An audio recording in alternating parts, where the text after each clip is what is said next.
Was it?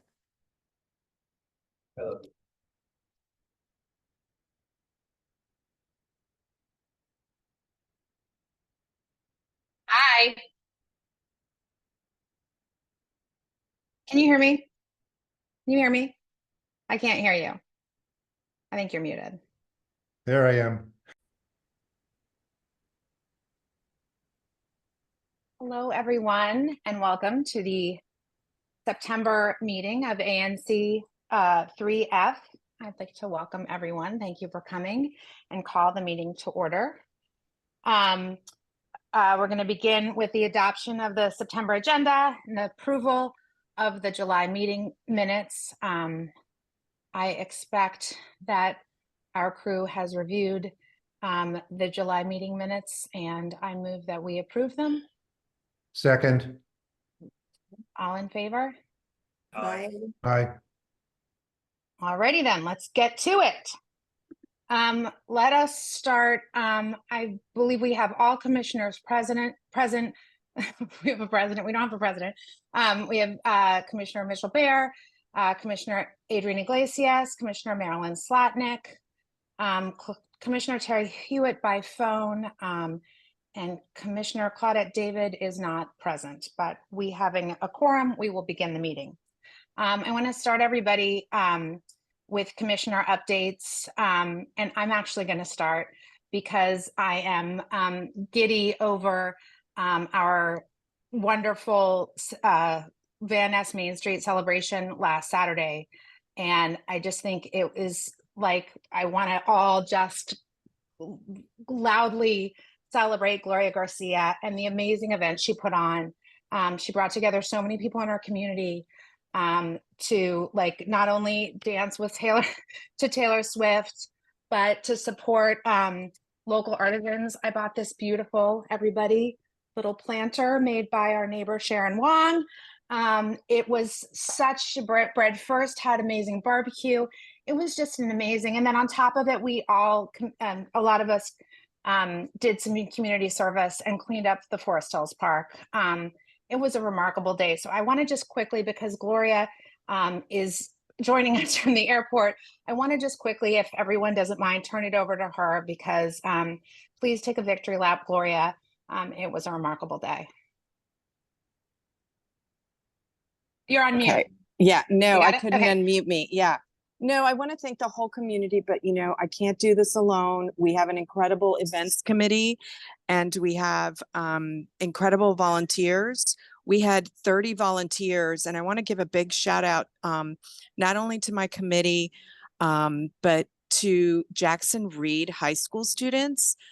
They rocked it on Saturday for us. It was just a great experience for everyone working intergenerationally and together. And I do want to give a shout out to everyone who cleaned the park. Everybody leading up to the park cleanup kept saying, "It's so clean. I don't know what we're going to do." I couldn't believe how much trash and garbage and stuff was collected by the team.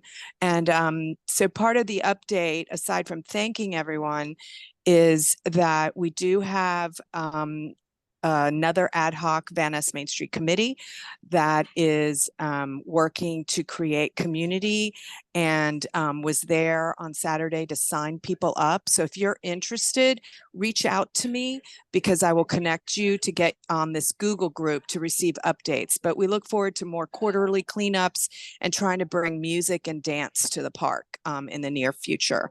But yeah, we had a great day on Saturday. And I am just happy that I was right, that we are a daytime corridor, because it was just the greatest vibe with the weather and just people out strolling.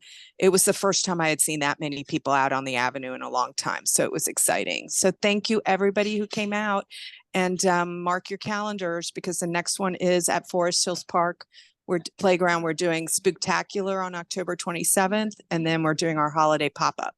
But we will continue second Saturdays on October 12th and November 9th.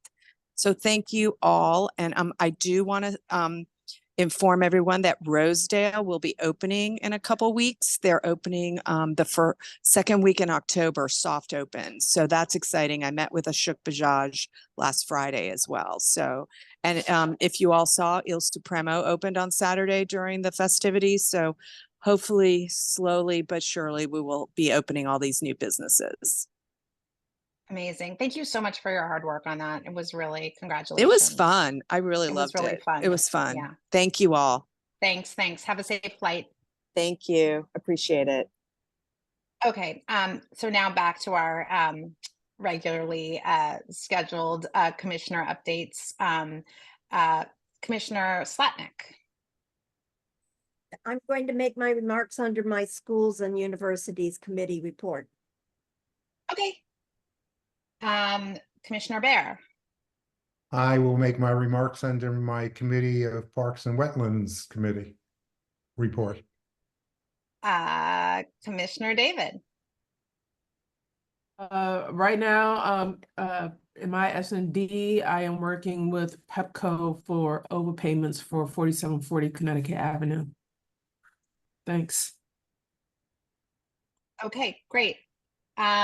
Commissioner Hewitt, she may be still in transit. Commissioner Hewitt, can you,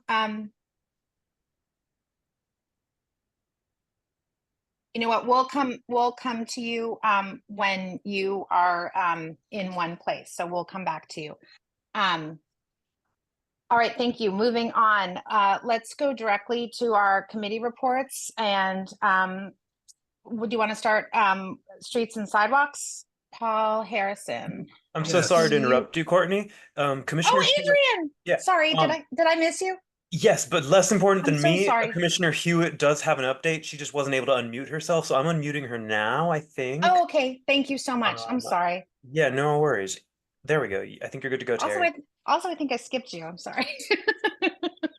Thank you so much. It's good to see you all. Sorry for it's been end of fiscal year. It's kind of crazy. Update. Apologies, Terry. Oh, sorry, I didn't hear you. My apologies. Go ahead. Oh, okay. Let's see. Mainly just working on getting the October, that meeting prepared for October for the next ANC. There are other little things, but I won't take any time right now. Thank you. Okay, thanks so much. And Adrian. Yeah, the only real semblance of an update I have is regarding our sidewalks in 3F05. Which I guess the main point is that we've had them add there's a stretch of sidewalkless street connecting Yuma to Alton Road on 35th Street, and that's been added to the sidewalk gap project, though it won't be really addressed until the beginning of 2025. Great, thank you. And so you segued right into streets and sidewalks. Well done. Thank you so much, Paul Harrison.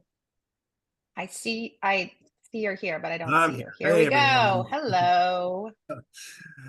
Yes, thank you, Adrian, for Commissioner for setting that up. We received notice from DDOT that they were going to be adjusting the planned sidewalk gap improvements in ANC3F. There was a plan to put one along the south side of Albemarle Street, but because of some big trees that were in the way, and also a big gully that would have been difficult to engineer, they gave us the opportunity to make some suggestions. The ANC passed a resolution listing a number of those, and they are planning to move forward with funds that they have in this fiscal year, but they, due to some contracting issues, won't be able to implement until early next year. And that, as the commissioner mentioned, is 35th between Alton and Yuma. Also along Davenport, as you're going towards Rock Creek Park, the sidewalk ends. It will be continued from there all the way to Linnaean.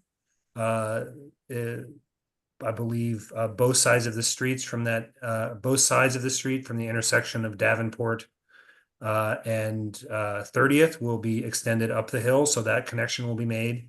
and also along Linnaean from Davenport going up the hill towards Ellicott. There's a gap there that will also be bridged. So that's excellent news. Lots of folks in the community have been pushing for those, and that, as everyone may or may not know, the whole point of the Streets and Sidewalks Committee in the beginning was to get these kinds of gaps filled. Just real quickly, other issues that are going on, folks along the next block of Davenport going down into the park, the 2800 block, are meeting with Councilmember Fruman's staff to talk about high vehicle speeds and some dangerous behavior there. So we hope to be getting some push on DDOT to come up with some new solutions. It's not the easiest street. It's curvy, it's narrow, and it is hilly, which makes it difficult to do speed humps. So they're going to have to think long and hard about how to do something there.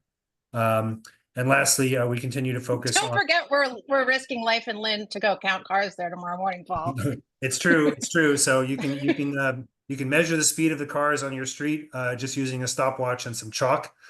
So that's what we're going to do to give the council members some actual data and DDOT some actual data. And last but not least, the issue of, so it's wonderful that Soapstone Park, the Soapstone Trail is now reopened, but it still dumps you out onto a very dangerous portion of Broad Branch Road. So a number of us met on Saturday and talked about ideas of the ways to get DDOT and NPS to move forward some safety improvements there as quickly as possible, not in the time frame of NPS's capital budget, but the kind of thing that we can start using right away. So as always, I will put my email in the chat. If anybody wants to join that conversation and participate in it, we are more than welcoming. And lastly, we have not lost sight of the question of the new pocket park at 36th and Reno/Warren. There was apparently a bicycle motorist collision there recently, so we're going to ask NPD about that, but also we're hoping to have some conversation with the ANC about ways that we could program that space, ideas. So look forward to some kind of convening on that issue. And again, if anyone's interested in the future of that new public space, again, email me and we'll add you to the list. And I really want to commend Paul because the change in those sidewalks was really based on the resolution that he crafted, wrote many meetings with DDOT. It's really due to you that we're getting sidewalks in the right place in this neighborhood. It's really remarkable. Thank you so much. Thank you for that. But I will note that we've had folks working on this for 5, 6, 7 years and getting those lists together. And I think, it was helpful to get it across the line, but a lot of great folks contributed to making sure that was a priority. That's for sure. Bob Daling among them on the call. Exactly. Thanks, Bob, too. Commissioner Baer. Paul, you're coming over here tomorrow morning and we're going down to Broad Branch at 10:30? Yes. Okay. Thank you. That's all I have. He's got a whole morning full of streets and sidewalks. I mean, that's a lot of good volunteer work. Thank you so much. So Commissioner Baer, let's stick with you in Parks and Watersheds, unless you want to just fold right into your next agenda. No, I'd like to introduce George Hoffman, who's going to be the coordinator, convener, maybe chairperson for the committee.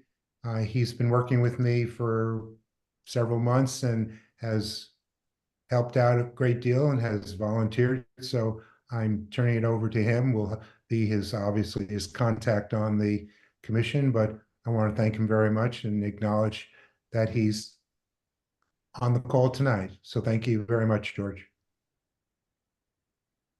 Thank you. And George, to go back to what Gloria said, George was among those cleaning up the park on Saturday. So George is also a neighborhood hero for many reasons.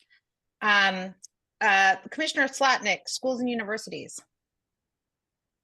I attended the virtually on September 9th, the Ward 3 EdNet Zoom meeting on which they have the feeder schools for MacArthur and Jackson Reed are all involved in that. And they gave their reports on their September school opening. And what I'd like to point out is they all felt that the budget, the DC public school budget process should not cause the anxiety that it does for all the schools about, are we going to have enough teachers? Are we going to have enough health persons? Are we going to, and that anxiety is definitely not needed. And what happens is there's a lot of horse trading that occurs 2 weeks before school opens, and Councilman Fruman was at this meeting, and he I can't say he promised, he's aware of it, and he understands that this anxiety is not needed for the schools. That's it. That's really a good point. And, you know, I know our ANC has been involved in, you know, scrambling to try and, you know, beg for extra money at the last minute too. So that's a very good point to be made.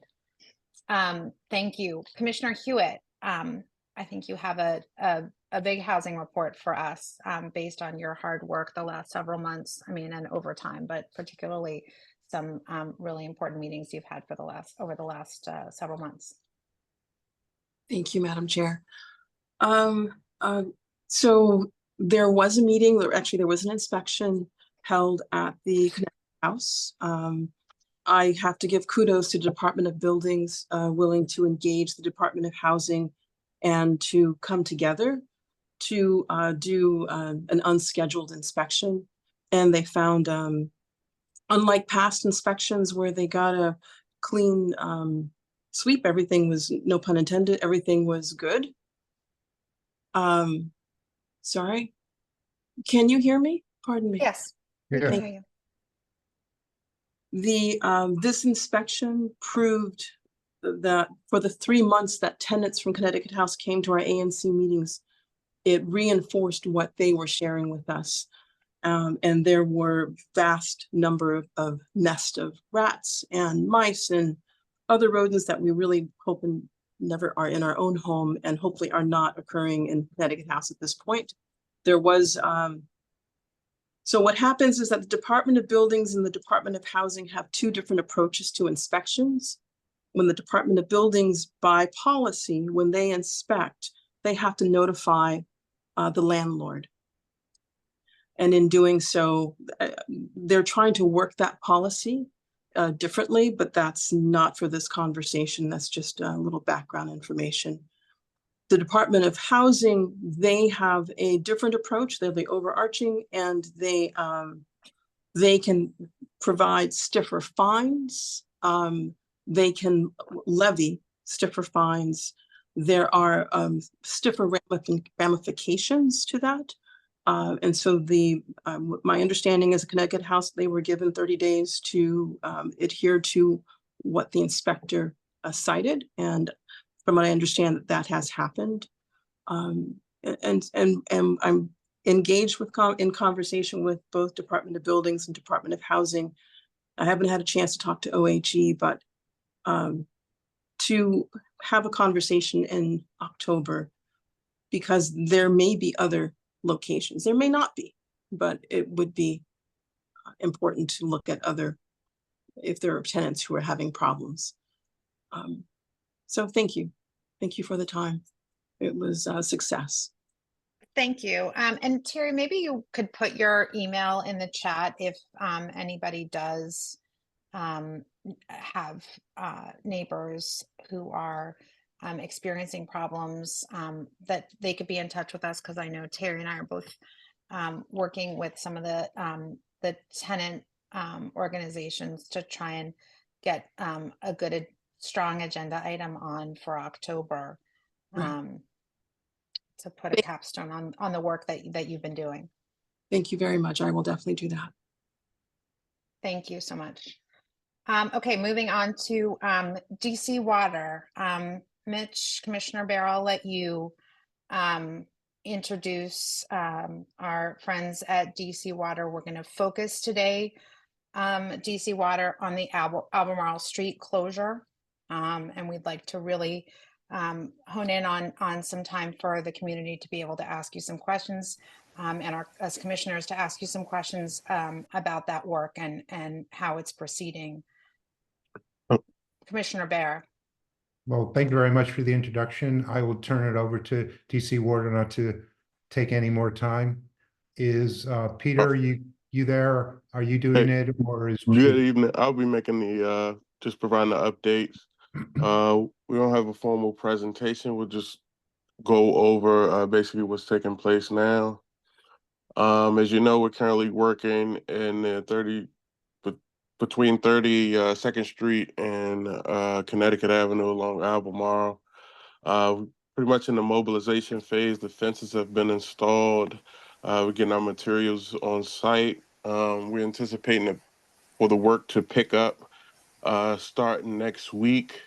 Crews are out there starting to do a dig. We're prepping right now to do cut and cap the existing water line.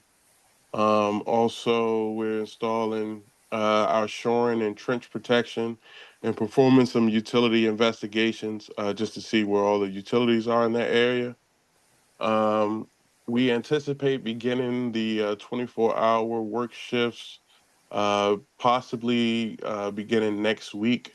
And that's just kind of pending our some of the results from our utility investigation. But we will definitely send out an alert before that work begins.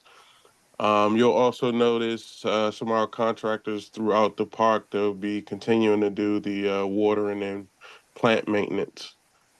Once again, if you would like to join our project email list to receive the project updates, please email us at soapstone.info@dcwater.com, and we'll make sure to add you to the list. And our dedicated project hotline remains operational, and that number is 202-301-8058. And I'll turn it over to you for questions. Well, I'll start with the first one, that the most recent schedule that you have calls for somewhere between 3 and 3.5 months for work to happen. Is that correct first? And you also sent out to some of us, and I distributed it, I think, to the community of my list of what was a more detailed schedule. When will you be officially sending that out to the community? Commissioner Beer, the schedule that we gave you is just a preliminary schedule. Just depends on what we find out on the investigation. For example, today we found a storm sewer that is not part of that is not on our drawing, that is collecting water, rainwater from the apartment, Avalon apartment. So the schedule that we gave you is, we say, from 2 to 3 months. It does have, our best guess, depends on what we confront on site.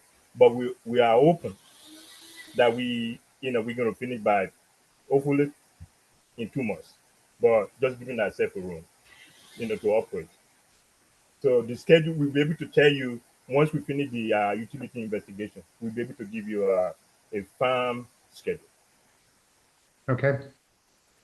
Now, there have been some problems with traffic in the neighborhood. I talked with Emmanuel today. I did talk with the DDOT folks, Christian, about it. The intersections of Brandywine and 30th and Davenport and 30th are the most problematic intersections. The detour signs, in my mind, can be improved, and there need to be more of them. And I'm hoping, Peter, working with you and with DDOT, we can kind of modify where detour signs are and have them make a little bit more sense for people coming through. Is that what you and Emmanuel have been talking about as well? Yeah, we, as you know, when we respond, legal department responded to Councilman Frumin. So we, based on that email, we still doing some work with the person that designed that traffic control, the approved traffic control. So our preliminary investigation found out that everything was good based on the approved schedule. The problem on the 30th and Broadway is that people are not obeying the signs. So I mean, there's two ways to do it. One way we today we are in a conversation with MPD. One way that we think probably people are not familiar with the design now, or they kind of take aback when they see the sign. So one solution would be to put a MPD, one police officer with the patrol car right there, maybe for a week or 2 weeks. That's one. The other is to to kind of adjust flagging system. Yeah, But one Peter, of those, can I stop you there because I think you're responding to an email that I wrote, and then we talked with the council member about this. And I know MPD said that they would like to be helpful, but they are understaffed and are unable to. So that your first option does not seem like an option that's going to happen anytime soon. So can we pull that second option of having a DC water flagger at one or two spots in the neighborhood? Because I mean the darting around the neighborhood, which I know is not a situation that began or ended with this project, but it was an existing problem, and it is so exacerbated. And I'm really sorry that this didn't get done over the summer when there were not students walking to school, and not as many people commuting. But the situation that we are in now, where people are flummoxed by this detour and backing up and skirting around and frustrated, backed up for 3 blocks, we've got to catch them before they just lose their minds, at 32nd Street and Brandywine or 32nd Street and Davenport. And I know you guys can do that. You have the people to do it. And you're not working the hours yet that you had said you were going to work. So you need to do this during the morning rush. It just needs to be done. yeah, we're not taking the actual on duty MPD. We do every time all over the city. We're taking off duty police officers that this is what is paying for. We have an arrangement with them. So we actually we're doing one right now near the White House. So we have an arrangement with MPD. We would pay their off duty officer to be there. So what do we need to do to make that happen? Oh, we're talking with them right now. We trying to figure out what working hours would that be. Would that be 7 to 7? Would that be 8 to 2? So we're trying to figure that out. So we're working on it. Definitely from 7 to 9. I don't think anybody needs to work out that it needs to happen from 7 a.m. to 9 p.m. starting tomorrow, or starting as soon as possible. Yeah, as soon as possible. We see negotiation with them. So we told them we need the ASAP. So we're working on it. We come up with a solution before this week is over. Could I add one thing, because I have to drive to Georgetown in the morning, and what Courtney is saying, I see it. It's absolutely ridiculous what's going on. It might be a matter of doing a 2-part or 2-fold effect, where you have your off-duty police officer, which I think will make a difference, having that person there, but there's still a lot of insanity with the driving. But it's also having the flaggers maybe directing traffic elsewhere, so they're not necessarily going Brandywine. And this morning when I came back at 9:30, Brandywine was clear.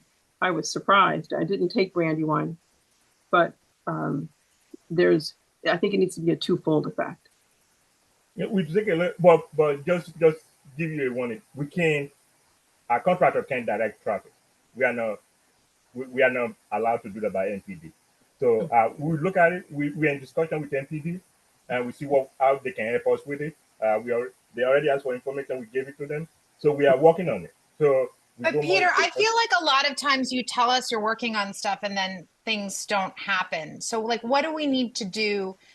Like, how do we get past working on it and know this will be done? I mean, this is an accident waiting to happen. Okay, when I say we're working on it, we can have to pay them. We have to create a PO. I mean, we are a government entity. We can we just I can't just go get it. I need to get authorization. When I say I'm working on it, I mean we already put this stuff, but I need to pay them. I need there's a way that I have to pay them. That's what I'm discussing. You're in the process of allocating funds so that it can, Yes, I need to create a PO to pay NPD. right. So when should we? So when should we expect to see?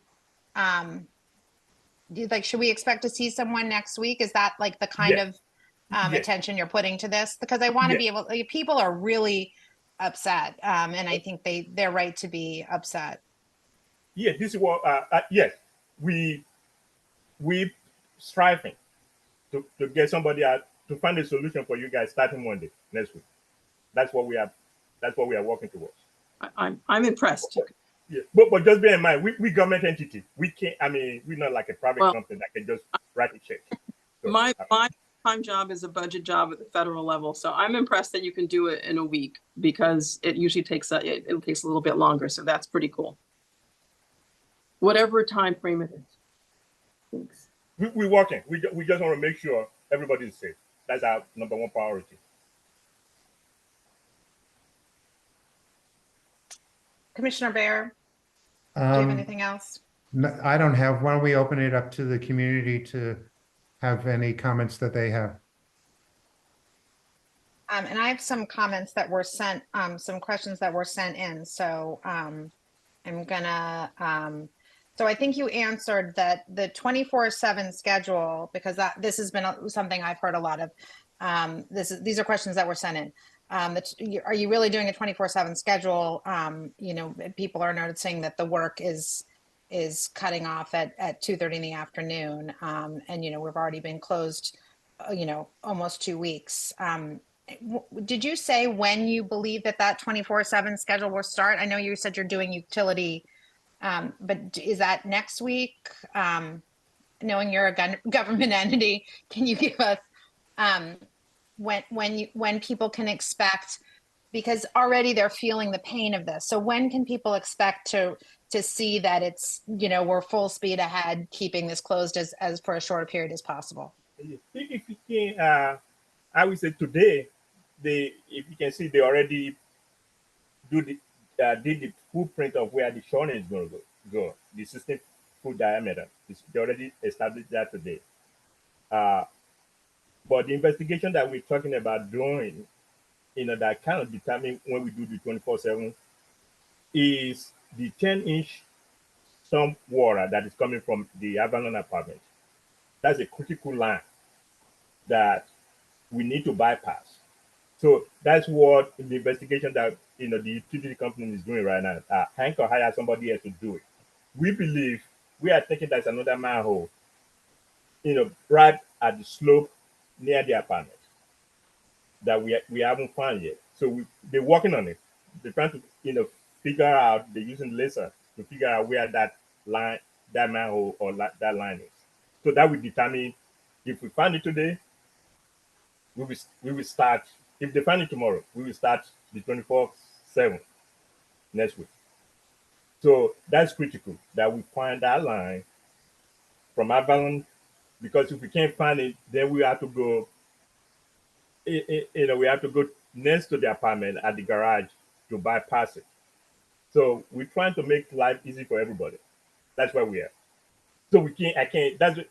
You probably think I didn't answer your question. No, that will determine when we start. We open to start by the end of next week. But if we find that line, we will start as soon as possible. Okay, thank you. And then I'm just going to do one more question as submitted here. I share concern about potable water and keeping us posted about activities and whether water will be potable. It's not always the case with the CIPP. I know in the past, that's just me reading a question, but I know in the past, Peter, you've said that there will not be an issue with potable water. Is that still the case? And are you consistently making sure that there's no issue with drinking water? Yeah, well, the reason why we're cutting water off in this case is that that's a 8-inch cast iron that is running on Albemarle. That is going to be right in the center of the manhole that we're building. So we need, before we start the manhole work, we need to cut it on both sides of 32nd Street, so that we can do the work. Our operation folks, we identified the probably won't be more than 3 or 4 houses that is going to be impacted on Albemarle, between 32nd or 31st Street. So those will be the only people that is going to be affected for shutting those off for the duration of the work. So And we when will both those sides. neighbors be notified? Yeah, the operator they will put a door hanger on all those houses that is going to be impacted. They will let them know before they turn the water off. The water is going to be off for maybe 4 hours. Okay, For and then them to stop. how much notice should they expect to get? Our standard throughout the city is that they will give them a 48 hours notice. Okay, thank you. They will put a door hanger at each everybody's door. For the apartment complexes, they will go to the building engineer to let them know. Okay. We are not Does doing anyone it, but the operation will do it. Thank you. Are there any questions from other commissioners, the community? Okay, thank you, Peter. Appreciate your being here, and we're hoping for good weather and a shorter than expected duration. And we will see you next month, if not talk to you sooner. Okay, thank you. Thank you very much. Okay, moving on to our regular agenda. I don't know if Lieutenant Vandermeer is here, but I know we had, I think Sergeant Rogers, I'm not sure who's here from MPD. Hi, Lieutenant Sacklich here. I'm here. Hi, great, thank you. Hi. Yeah, so Lieutenant Vandermeer's been moved over to a new PSA. I know he had reached out to, I'm not sure if he got to everybody, but he had moved to PSA 202. And I was taking over this PSA, which covers ANC3F. But that is also going to change next week. Lieutenant Forrest, who should be in here. I know she had some commitments at about 7:30, so I'm not sure if she's still in the Zoom. If she is, let me just give her a second to introduce herself so that she can go on with what she was taking care of. If she's still here. Perfect. Yeah. Hello, everybody. Can you hear me? Yes, thank Okay. you. Hi. Welcome, Lieutenant, thank you. You're welcome. I am Lieutenant Forrest, and I will be your new PSA 203 lieutenant. I jumped onto this meeting. I'm actually off duty, but I jumped onto this meeting today just to see what your concerns are and just to get a hold of, what it is that I'm going to be doing with you guys. So it was a pleasure, hearing your concerns, and I really look forward to, working with you guys and working with some of the issues. I did leave my email address in the chat. Is bobette.forrest@dc.gov. If anybody has any questions or concerns that I can help you with afterwards during time, I am on the day work shift. So I am really open with meeting with you guys during the day and going forward, see what we could do together. So if anyone has any questions for me, I am open to it. If not, I do have open school night for my son. So anybody have any questions? I have like 5 minutes. We'll hustle it up here because we don't want you to miss that. Commissioner Slatnick. Just would like to know, Lieutenant Forrest, if Lieutenant Vandermeer has turned over the ongoing things that he has on his plate. So I have been speaking with Lieutenant Vandermeer, being that it was so quick. He hasn't turned over everything, but he has let me know some of the concerns that you guys have, certain places in the PSA that's probably somewhat of a problem area on Connecticut Avenue, I believe 4500, 4545. Some of the problem areas that you guys have, are having. He has spoken with me a little bit regarding that, but we will sit down a little bit more and go over stuff in details before I take over next week. That would be truly terrific. Thank you.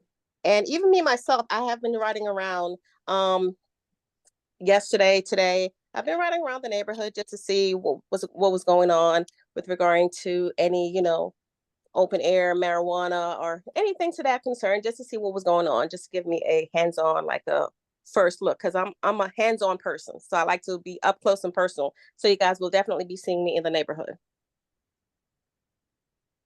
Great, thank you so much. Any other questions? Well, let's let you go, and we'll be in touch with you yeah, later this week, and we'll set up some time and have some, we'll put some extra time on the agenda with you next month. So get to back to school night, and thank you so much for taking the time to be here. Definitely. You guys have a wonderful evening. Thanks. Welcome. We're so happy to have you. Thank you. Especially a great hands-on lieutenant. We were lucky to have Lieutenant Vandermeer, and we're lucky to have you. Thank you. You're welcome. Okay, Councilmember Freeman's office. Shantice is not here, and I think we have Kevin Caudill. Kevin, are you here? Yeah, hi everyone. Thanks so much for having me. Can you hear me? Yes, we can. Well, you'll forgive me for being off camera. And yes, as you said, I am filling in for Shantice tonight. For those of you who I have not got the chance to meet or who don't know me, my name is Kevin Caudill. I'm the Communications Director in Councilmember Freeman's office. I'm happy to provide any update or answer any questions you have tonight, or if you have a specific topic you guys want to talk about. I will say from the top a couple things. Our newsletter comes out Thursday, and so be on the lookout for that. And if you do not subscribe, please go to our website and do so. We have an upcoming workday in the ward on Thursday the 26th at Dolan, and the newsletter will include information on that. And so that's an opportunity for us to meet. The council member will be there. You can talk with constituent services. We'll have a lot of agencies from the DC government there that you can talk to in person. Again, that info is in the newsletter. And as I said from the top, I'm just filling in, but I'm happy to answer any questions you guys have or topics you want to talk about. So I'll stop there. While we look for questions, I want to thank your office for stepping in this week with our conversation with DC Water. I think the council members' involvement was very helpful. Well, thank you so much. We appreciate that. And as you guys know, we try to provide accurate and timely updates as we know them. And sometimes the newsletter that comes.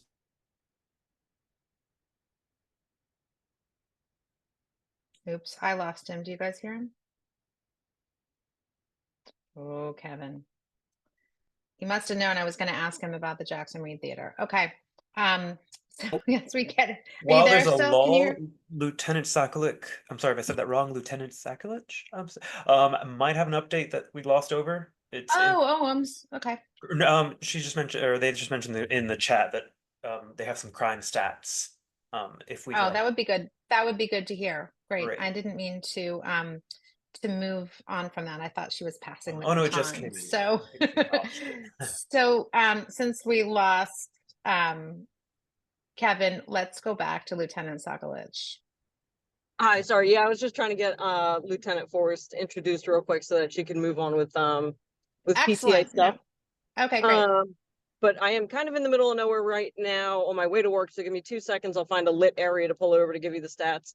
Okay. But while I do that, be careful.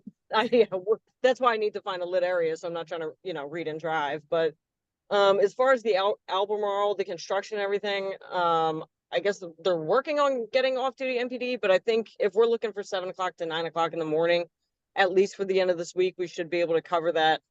Because we are kind of back to our regular posture compared to how we were over the weekend with the demonstrations and everything.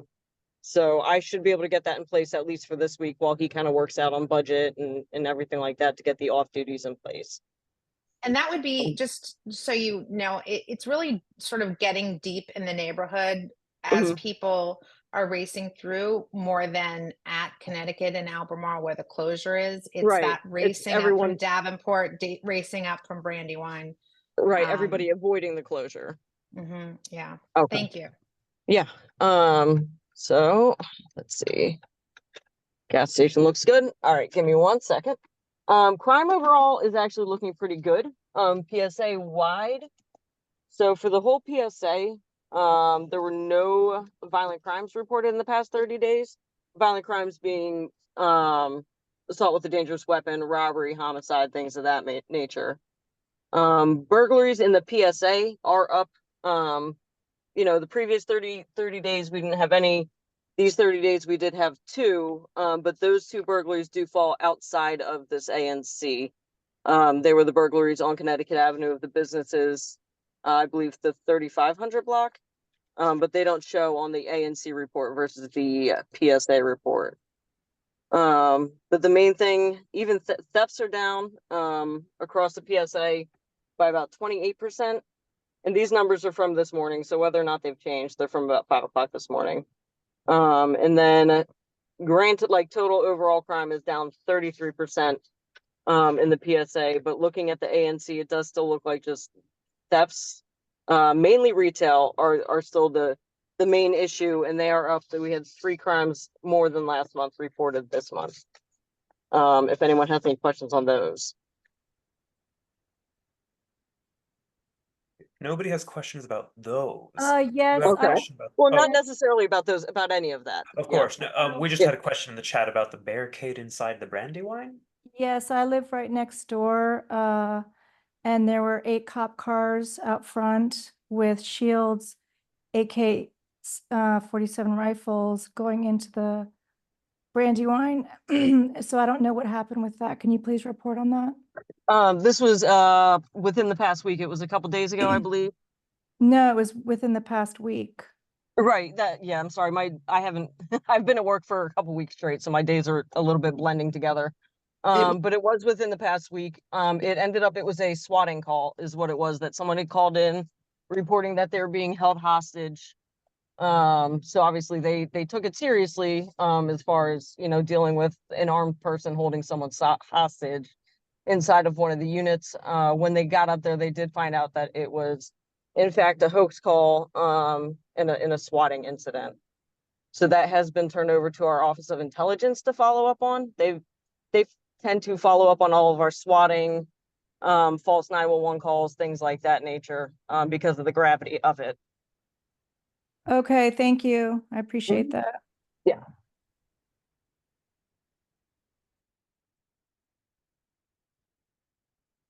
Thank you. Does anybody else have a question? I had one real quick, if that's okay. Please. Lieutenant, there was a reported a collision between a motorist turning left off of Warren Street onto 36th, hit a bicycle coming out of a pedestrianized space. Do you have any information on that? What the investigation shows for that? That I do not. I should be at work within the hour. I can look into it. What day, do you know how long ago this was? I believe Within it's the week, right? Yeah, I can send you, if we have your email address, I can send you some more information on it. Okay, yeah, if you just send me an email when I get in, I'll look into it and update you on that. And then I know there was another accident a couple weeks ago in the 4500 block of Connecticut that people were concerned about, with the motorcyclist and the vehicle that caught on fire. If anyone needed information on that, I know it had come up shortly after it actually happened. I would be curious to know just how that happened. Was it 2 vehicles, or because I saw the person, they were receiving aid, but yeah, that was crazy with all the fire. Yeah, it was the motorcycle was coming, I believe, southbound on Connecticut. And a vehicle was making a left-hand turn. Yes. And either didn't see the motorcycle or however it happened, struck the motorcycle in the intersection. The motorcycle, as soon as it hit the trees right there on the corner, everything went up in flames. Luckily for the person that was on the motorcycle, he did not end up in that area that was completely engulfed in flames. He was on the sidewalk street area. So he did suffer some serious injuries, but not to the point that our major crash unit handled it. So they were not considered life-threatening. And the driver of the striking vehicle was arrested for DUI. Wow, thank you. What time of day was that? It was 11, it was 11:03 or 11:05 when, because I have a direct view of it. AM. PM. PM. And the individual was actually in the fetal position right in the gutter, the area. And fortunately, 2 people arrived before fire department arrived. Fire department came and they put a lot of water on that. It was a big fire. It was bigger than a person. It was a large two sets of flames. They spent about 20 minutes putting that fire out. Thank you. So a lot of what we've discussed, Lieutenant, I think highlights, you know, what we have here, which are a lot of issues of traffic safety. Right. We tend to always talk about this. Right. Okay. Thank you. Do you have anything else for us? I don't believe there was anything else that I was tracking right now. If anyone had any other questions about any other crimes or anything, if I don't have the answer, just you know, you can ask and I can shoot you an email once I get into work if there's any other issues, any other questions. I think we're good. Thank right. you so much for being All here right. and for pulling over. Drive Yeah. carefully, and we look All right. forward to talking to you again. Thank you. All right. Thank you. UDC, Juanita Gray. Thank you, Madam Chair. Can you all hear me? Yes. Okay, great. Good evening, commissioners and community members. My name is Juanita Gray. I represent the University of the District of Columbia. I am going to start with some fall enrollment data. As of today, we have 4,136 students registered and taking classes. Now that is between both our community college and our Van Ness campus. So for the Van Ness campus, of that 4,136 students, 2,085 are students here at the Van Ness campus, and 2,051 are students at the community college. And the Van Ness campus also includes our law school students, graduate students, and doctoral students. Any questions on enrollment before I move on? How many students do you have the capacity for? The President Eddington's goal within the next 5 to 10 years would have 10,000 students on campus. I believe back in the early 90s, we had 10 to 15,000 students. So we do have a large capacity. Great. Okay. Moving on, our new library has been completed. It's located on the B level of buildings 38 and 39. So it is a absolutely gorgeous space. Our students love it. Obviously, our faculty and staff who work in the library love the space. We do encourage the community to come out and see the space. It's amazing. And so far, it's just gotten rave reviews from everyone. So I encourage everyone to come out and take a look at the space. And obviously, community members can use this space as well. Our students do our priority, but it's library. I do believe community members can't rent out books, but you can obviously sit and read or use a computer if you need to. So that is available for the community. Convocation will take place on this Thursday, September 19th, in the Theater of the Arts at 10 a.m. We encourage anyone who would like to come out and be involved in that. There will be some light refreshments served afterwards. And then moving on to retail space. The first one is Infinity Mava LLC, which is a martial arts studio. They have opened. They are located between all care in the location where Doghouse will be, which is the Old Acacia. They do have classes for adults, teenagers, younger kids. So if you or one of your children or grandchildren or nieces or nephews are interested in martial arts, they have a multitude of classes, including kickboxing. So we encourage people to go and take a look. They were out on Saturday during the Venice Main Street event, giving demonstrations, having kids and adults, use their kickboxing thing. So it was nice to see them out promoting themselves. I know Mom's Organic is on the agenda for this evening, but I do know they have their exterior building signing package will be talked about at the Committee of Fine Arts this Thursday. I do not have the time of that meeting, but I can find it and put it in the chat. And I know they can give you additional updates once they are on the agenda, next up on the agenda. Well, and Juanita, I'll actually just ask him if we'll go out of order, because we don't need to vote on his liquor license tonight. So as soon as you're done, just so that you can still be a part of this conversation, we'll invite Brendan to go next. So and then lastly, just meld together. Lastly, just Well Tea should be opening sometime before late November, and more than likely earlier than that, but Well Tea should be opening up soon. So that's my last on retail space. I will hand it over to the representative from Mom's Organic. Hey, everybody. Do I just go ahead or? Yeah, welcome. Thank you so much. We've all just been on the edge of our seats waiting for you to come to our meeting. Oh, welcome. We've been on the edge of our seats, waiting to open, and we're dying to. It looks like there's going to be a bit of a delay getting the alcohol license. I think originally that's why I had reached out about getting the stipulated license. We were originally told that once we had an application in, all we needed was an app number, and then we could come to you guys. But apparently that's not the case. We have to wait for them to approve our floor plans, which could take another 30 days. And there's a good chance that after that 30-day period, they might ask for more information and more time would go by.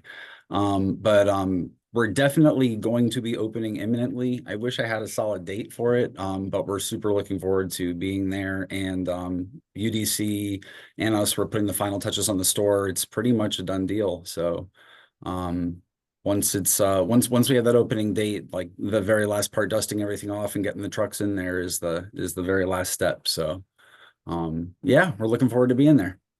Well, I'll say, Commissioner Iglesias and I, upon hearing that you wanted a liquor license, both did shoot into action to see if there was anything we could do to get this vote to happen tonight. And I'm sorry that it isn't what we all thought it might be. But as soon as you're ready, we stand ready to help you take those last steps and get open. Beautiful. And I really appreciate it. Thank you for being so responsive every time. And y'all have been terrific. So thank you. Thanks. We can't wait to shop. And I think we have a question from David Weinberg.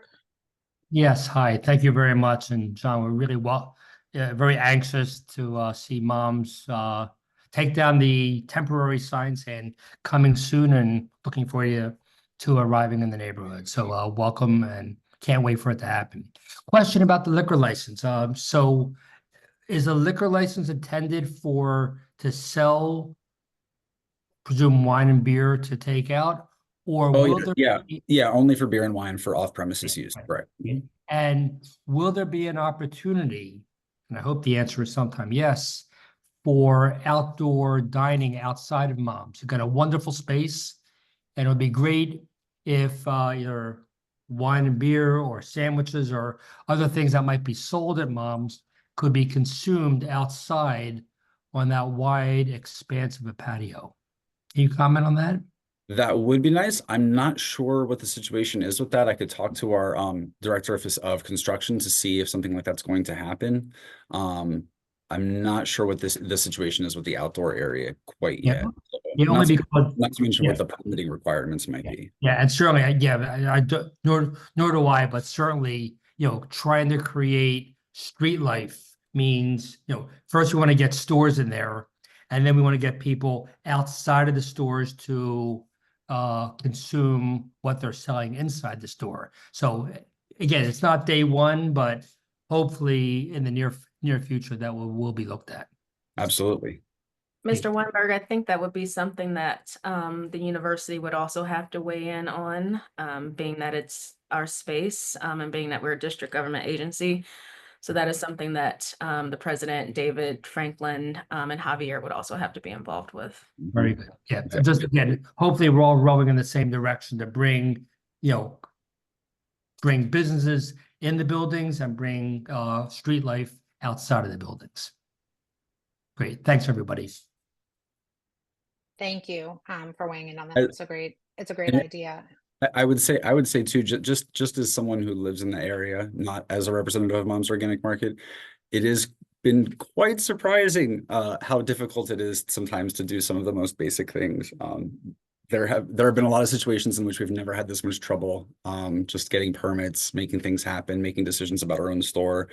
There are so many agencies and so much red tape. So that's just me though. That's not Mom saying that. But we are finally almost there and we're super looking forward to opening. So Thank you. And I'm sorry that it's hard, and anything that I think I can speak for all of us commissioners, anything we can do to smooth it, we'd love to do. And I think also Gloria Garcia, who you've worked with at Van Ness Main Street, and I know she's also a great partner and an advocate for the businesses in the area. And Juanita, if there's anything ANC3F, I know at least for my part, I would love to see a streetscape happening there in any way that we can have it. So thank you so much, and thanks for being here. And hopefully next month a liquor license. I want to stay in the land of UDC, and I don't see Brad King here to report on the DC archives, and he, if I may say, Brad King, are you here? I don't see him on the list, but I communicate with him every month, and every month he tells me he's coming, and then he doesn't show up. But I will read his update, and then maybe Juanita, you could just fill in anything. His update is the contractors. This is the DC archives. The contractors agreement has been approved by the DC Council, and they have mobilized on site to begin the abatement process. 2, abatement will take several months to complete. 3, the construction fence has been installed around the perimeter of the building. The fence is going to get a privacy screen installed, as well as a graphic screen along Van Ness Street to make them more visually appealing. 4, the construction manager's community website for information and feedback is live, and I will copy this into the chat. Juanita, do you have any information or anything to add on DC archives? Unfortunately, no. I saw Brad on the agenda, so I did not ask Javier for any updates on the archives because I thought we were going to get updates. Me too. Anyway, so that's what he'd written me, and at the beginning of the email, I assure you all, he said I will be at the meeting on Tuesday. So that's what we have. Hopefully I will continue, as I know that this body promised our community that we will be following the archives, the progress, and to make sure that they are putting the community first in terms of the environmental situation. There's a question in the chat about the playing fields. So our soccer field has been renovated. Well, we have multiple fields. So the back soccer field that has been renovated. Our soccer team has had several matches on there already. The upper field, that field is going to be, I guess, staging for the archives. So we won't be using that field for a couple of years. The archives will be using that space. So that is the information I have on those spaces. Thank you. Mm-hmm. Thank you. That field looks nice. I've seen people playing on. It's really nice to have. It's really nice. in the But we neighborhood. would ask the ANC to help us. We want the community, obviously, when we are not using the spaces, to have your kids playing on it and all that stuff, but pets, please keep off the space and yeah. Thank you. And anyone can use it at any time. It's not permitted, right? As long as we don't have any games or practices going on, this is an open space. So yeah, we just Okay. don't want anyone who is walking dogs on it. Yeah, this is an oft told story of tennis courts and dogs, baseball fields and dogs, and we love our dogs. But please keep them where they should be. We love Yep. them. My dog was on this call at the beginning of the call. Okay, thanks so much, Juanita. Thank you. She's not here anymore. I would show her. Okay, let's move on to community announcements so that we can stay on track, which we are, everybody. I know we have a couple of people here. The Hillwood electric vehicle charger project. Ed, are you here? I am. Welcome. Thank you so much for reaching out to us to tell us about this project. Thank you for having me. I want to be respectful of everyone's time, but I'm Ed Vreeland, Director of Operations and Tech and Infrastructure at Hillwood Estate Museum and Gardens up on Lennian Avenue. And we're looking to install a couple of EV charging stations on our property to make sure that we can continue to show our commitment to sustainability at Hillwood. For those of you who aren't familiar, we're 25-acre estate. About half of that is woodlands. You know, carbon sequestration is kind of one of the things that we do, but not directly. But we're really trying to show our commitment to the environment as a way of through this project, as part of this project. And so we're planning on installing a couple of level 2 charging stations, which should usually get you a quicker charge, though it's not a supercharging station. It's requiring a lot more infrastructure and they have a lot more of an impact on the site. And so I don't have a whole lot I don't have any photos to share, unfortunately. We're kind of waiting on permitting process. We are also waiting on the CFA authorization as well. Yes, I see a hand up. Commissioner Bear? Yeah, Ed, I don't have a question about the charging statements. I do want to understand what your role is, and I'll explain. I'm the trail maintainer for the Soapstone Valley Trail, and from time to time, your trees have kind of come from your property over your fence onto our property, or not our property, National Park Service property and DDOT property. And I want to commend you guys for what you're doing. I'm wondering whether that's your area of responsibility as well. That would be one of my compatriots, Jessica Bonilla. She is our Director of Horticulture. My area largely focuses on the facilities, the security, and the IT departments. But okay. I'm happy to share any of that information, any of her information with you. And of course, I'm thrilled to hear that. Okay, Ed, what I'd like you to do is I can put in the chat my contact information, but I'd like to have you ask her to get in contact with me, please. Yeah, absolutely. And I'll throw my contact information in the chat as well if anybody else would like to contact me about this project. Okay, if you do that, then I'll contact Sure. you directly with that. Thank you very much. Thank you. Thanks, Ed. And close ANC3F meeting watchers may remember that several months ago, DOEE requested neighborhood input on places to put in our public space EV chargers. So I actually don't have that information right at hand, but maybe I can get it during the next part of the meeting. But this is a great resource for the neighborhood. So thank you. And thanks really for outreaching to us to let us all know about it and Hillwood. My pleasure. Now, Thanks. we just have to wait for the CFA to get through their section. Good luck. Commissioner Slatnick might have a question. I do. For whom are these EV stations? Is it anybody who can come on site and use them? And if so, for how long? I mean, usually you're very careful about who is on your site.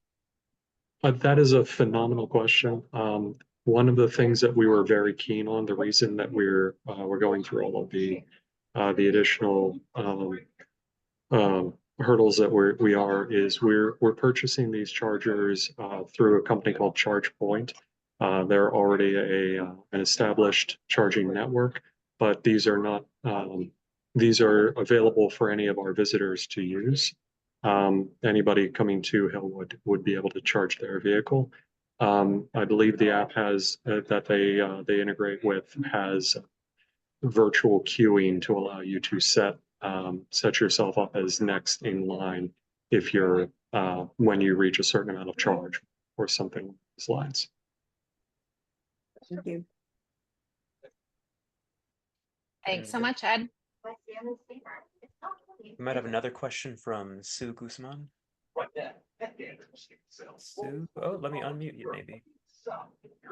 Hi, I don't have a question about the charging stations, but I do have another issue for the community forum. Go ahead. Thank you. Okay, great. I sent an email to Commissioner David this morning. I'm here to raise an issue about Murch Elementary and its fall fair. Over the weekend, Principal Sabrinsky at Murch received an email in a principal's report from DCPS regarding the fact that the district's policy has changed about inflatables on school property. And the policy is now that no inflatables are allowed at all on school property. And for as long as I've lived in this neighborhood, which has been 20 years, Murch has had its fall fair in October. And although they have games and food and arts and crafts, the inflatables have been a big part of that fall fair. And although the fall fair is not a giant moneymaker for the Murch HSA, who is the organization that puts it on, its own separate 501c3 apart from the school. The event has never been a huge moneymaker, but it is a much anticipated neighborhood and community event. It's sort of a part of having small children in that neighborhood. Everyone goes to the Murch Fall Fair. So the Murch HSA each year that they've hosted the fall fair, they have their own insurance policy, but they've also, when they have inflatables on property, they have also gotten a $1 million extra policy to cover the event. And DCPS is saying that they cannot have inflatables at the fall fair. There have been a couple ideas that have been batted around just in the last couple days. One is that Principal Sabrinsky is trying to work with DCPS to get the Murch Fall Fair sort of grandfathered in, but not sure how successful that will be. But the other thing is that the Murch HSA would like to somehow however they need to get the permit to close the block of Ellicott that runs down the side of Murch, which I guess it would be the playground, and then across the street is St. Paul's. So they would like between Connecticut and Reno. Exactly, between Connecticut and Reno. There have been several parents who in the past, including this year, has tried to untangle the bureaucracy of getting that permit, but they have not been successful. So I don't think though they ever knew to reach out to you guys. So I decided I would jump on this meeting tonight and see what support could be helped or offered to merge the HSA. Commissioner David? Yeah, we can, thanks Sue for joining us and mentioning this tonight. We could reach out to DDOT regarding the permits, regarding the inflatables. I don't know what else we could do with that. If they're not on merch property, if they're in the street, then that would be, then that makes it a moot point. Right? That is correct. That's why we're seeking, the HSA is seeking the permit so they can move the event off property. Yeah. So I normally, think like they're pursuing both options, grandfathering themselves in, which, I mean, just between you and me, I've had a lot of interaction with DCPS and I hold little or no hope for that option. So the better option to me is getting the permit to close Ellicott. And in Commissioner David, in the email that I sent to you, I gave you the time parameters and the date, October 19th from about 9 to 5. have you already submitted the permit? No, because I'm coming to this late. I'm just trying to help. Okay. Merch is my neighborhood elementary school. I have 2 daughters who went there. But there have been parents in the past who have tried to submit paperwork, but were bounced around to a variety of people at DDOT, and they were never able to sort of get to the bottom of what they needed to do. Maybe That's all the Commissioner David information I could know talk about to that. the ANC, Christian Pinheiro, who's often on our meetings, could help make that happen. Yeah, that would be great. Yeah, so what I'll do is follow up with you and I'll include Christian Panera and we'll work from there.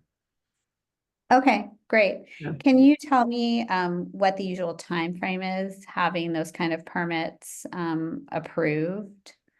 How long does that process take? I just want to give the HSA sort of a realistic expectation. They want to have their event and it's been publicized for October 19th. By then. Okay. Especially if we can work to try to get things expedited. It's not the first time you've done this too. So okay. Yeah, but you know, you should be fine. But we'll make sure we help get that expedited. Okay.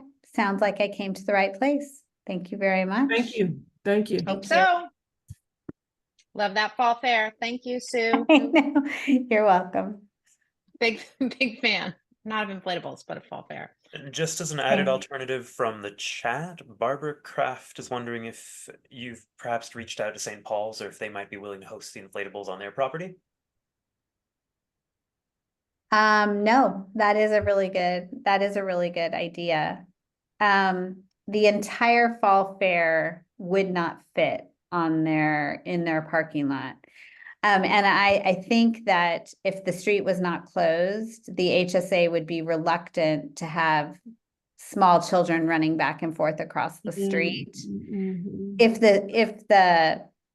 If the street was closed, that could be a great idea to have some of the fall fair over there. Or at least some of the staging area maybe for some But of it's the just things. not So all of big that enough, is not so. in the street. Oh, that's a good idea. Also, like then you wouldn't have to have the moon bounce in the road, but Exactly. safe passage. Exactly. Over to the land of Right. St. Paul's. Like the fall fair works best in that kind of very square area that merch has. And so if it's in the street, you're sort of in this narrow rectangle. So It's that also would be mixed great. messages to small children playing in the streets. I know. But you can play in a closed street. Okay, Yes. great. So we have a plan to help Yeah. you, and let's hope that we can make that happen and keep us all in the loop. So so that we can make sure to mark our calendars, everybody. October 19th. October 19th. Right. And does it start, is it noon to 4? So, It's noon to 4, right? I sort of, in the parameters that I gave Commissioner David, it allowed for setup and takedown. Right. Yeah. Thank but, you. Thanks for bringing it to us, because this You're is welcome. hopefully the kind of thing that we can. I move know on it's a along. silly thing, I know, but it means a lot to those kids. So anyway, I appreciate your suggestion about St. Paul's, Adrian. I will pass that along to the HSA. Thank you. Thank you to Barbara. Thank you. Oh, Barbara, I'm sorry. Yeah. Yes, in the chat. Barbara Kraft. Thank you, Barbara. Barbara also, I think, was a cleaner upper at the at Forest Hills Park this weekend. Oh, So she's coming in with lots of thank good you. stuff. That is right by my house. Thank you, Sue. So any other community, this is the time for anyone who has a community announcement or any questions. And then we'll move along to the rest of the agenda if no one has anything to say. Okay. So we are going to go right into the Linian Gully Restoration Project. Commissioner Bear, would you like to introduce this item? Well, I will. Matt English is a staff person at DOEE. He approached me about a project that's happening at the lower cul-de-sac of Linian, I guess it's street, I guess it's called. There's runoff from the street and from the surrounding topography. And he's going to tell us a little bit about what DOE is planning to do. I will say that DC Water has done some additional work as part of its soapstone project at the lower end of the gully where DOEE is going to be doing this project. And without further ado, Matt, it's all yours. Mute yourself, please. All right, can you all hear me? Yes, we Wonderful. can hear you. Thank you. Welcome. All right. Thank you so much for having me here. And I have a PowerPoint presentation that I'm going to try and share today so that there's some images that you all can see as I do this. And I just have to screen share. Here we go. All right. Okay. Are you all seeing the presentation view of this? Yes, we are. Yes. All right. Well, thank you again for letting me come. My name is Matt English. I work with the Department of Energy and Environment, and we're working on a project that's at the end of Linian Avenue. And the project is really a 200-foot gully that extends from Linnaean Avenue all the way down to Soapstone Creek. And as Mitch was just saying, it ties into a DC water project that just happened at the base of the valley there. And our project runs along a DDOT right of way, but it is adjacent to the National Park Service. And so we've been coordinating with DDOT, DC Water, and the National Park Service in this project. Just to provide sort of the aerial view of what we're talking about, the area in the red box there is where we're hoping to do our construction work, which is at the end of Linnaean Avenue there, and then connecting down to the Soapstone Valley Creek. Here we have a watershed map, and you can see the star here on the map is where our project site is, and then this yellow line delineates the outer boundary of the watershed. So all of the homes within this area are within that watershed, and hopefully have received some flyers about the project, as well as information about our River Smart Homes program, which I'll talk about later. But to just jump into the reasons why we're looking to do this project, you can see from the photo on the left here, we have a gully that has eroding stream banks, a lot of sediment that's being washed downstream. The habitat in the stream is pretty much non-existent, so there's no habitat for your amphibians or the bugs that were looking to live there. And then in some photos later on, we'll see that the project site is really overwhelmed by invasive plant species. So we're hoping to fix that. These are just a couple more images of the concerns that we see. We have erosion that's down cut, over 5 feet. On the image on the right there, you can see a lot of sediment that is coming down the gully. And in this photo, it was being stopped by the silt fence that was being used by the DC Water Project. It was happening at the base of the valley. But now that silt fence is gone, we're seeing a lot of sediment that's moving downstream into Soapstone and then into Rock Creek. So that's one of the things we're trying to prevent. This is just another image here of that high erosion that we're seeing along the banks of the stream. And then the sort of large background picture here is looking up the gully at the houses at the end of the road there. And you can see that it's covered in kudzu. And so we're hoping to remove those invasive plant species as we conduct our project, and then tie into this newly constructed sort of receiving channel that was built by DC Water at the end of their project. So the goals for our project are to improve stability of the stream banks, manage that invasive vegetation. We're hoping to capture some of the stormwater in these pools that we'll be creating, and then also slow it down so that we're creating less erosion. Then we're also hoping to create some stream habitat for our friendly fellows like this frog here, as well as to install some native trees within the area.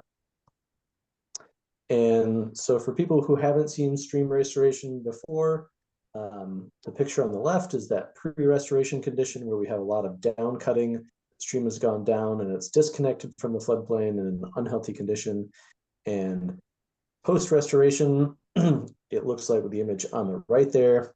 And in order to achieve that change, what we're doing is we're filling in that stream channel with sand and mulch to promote infiltration of the water that's in the channel, and then adding cobble and boulders as a protective substrate on the top that slows down the water and then also prevents erosion from happening. And here are just a couple more images of what a constructed stream restoration project can look like. And on the left here, we have sort of a profile view of how we have pools and then cascades for the water to go down so that it stops in these pools, hopefully infiltrates if it's a low water condition, or just slows down in these pools, and then moves on down. And we're trying to create this in a way that looks natural. And so hopefully you can see the condition on the right there, where it has a very natural looking appearance.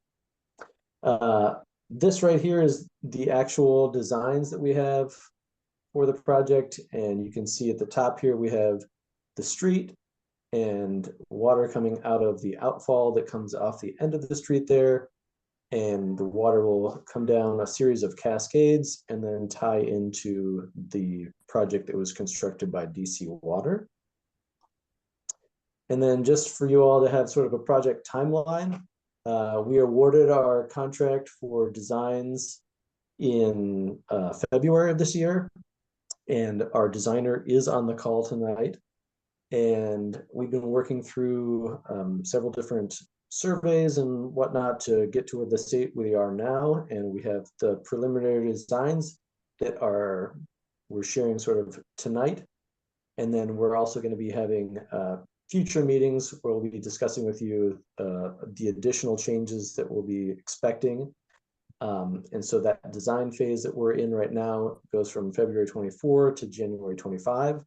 And then we're hoping in January or February of 25 that we'll move into construction. And if everything goes smoothly, we'll hopefully be completed in June or July of 25.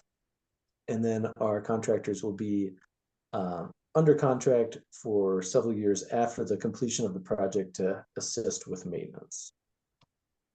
And then sort of to make this a comprehensive project, we're hoping to encourage residents in the neighborhood to participate in the DOEE River Smart Homes program, where we will come out and do a stormwater audit of your home, and we can help identify areas where you can have rain barrels installed or install trees, anything that we can help to reduce the stormwater coming off of homes and therefore reduce the water that's coming into the project site. And so this is there's both a URL here and a QR code if you're interested to get to that webpage, and we can help really provide low-cost opportunities to get some of these water helpful devices. And then this is me and my contact information. I can also drop that into the chat for you all. And Please do. that Matt, is there all used for to me. be a path, or somewhat of a makeshift path in that same area where you're proposing this gully before, and then a bunch of trees I think got cut down in the soapstone project there. Are you? I can't see that well because it's small on my screen. Is there a path happening there along with your gully project, or are you just managing the stormwater, or could you put in a path? There is not a path, and the discussions that we've had with National Park Service is that they're not particularly interested in having a path. Because it's so steep, or? You know, they didn't provide a lot of details. The path that I'm aware of is an informal path that runs along this private property here. Yeah. So I think that path, it's my understanding, will be probably no longer available because I believe that homeowner or the landowner there is moving towards construction of their own homes. So. Oh, in that space to the left of the red box? Yeah, on the western side of that area. Oh. With no street frontage. I can share a couple pieces of information for that. That trail is a social trail. As the maintainer for the Soapstone Trail, I've tried to close down that social trail a number of times. It's very steep. It can be very dangerous for people to come down, and Park Service doesn't want people coming down there. We're actually glad that you've just said, Matt, that possibly a house is going to be built there so that there will be an obstacle, if that's the word, but some way of making sure people don't use that social trail. And oopsie. Sorry, Mitch. But Matt, I'm glad that no trail will be included in your project, because that is a very, very steep trail. That's correct. Thank you. I'm happy to take any other questions. I don't want to take up too much time, but I'm here. And then also Doug Streaker with Biohabitats, who is our contractor, is here to answer questions as well. Anybody have any questions? Any other commissioners? Commissioner Slatnick. I have two questions. One, where's the financing coming for this? Our funds are coming from the DC Clean Water Construction Program.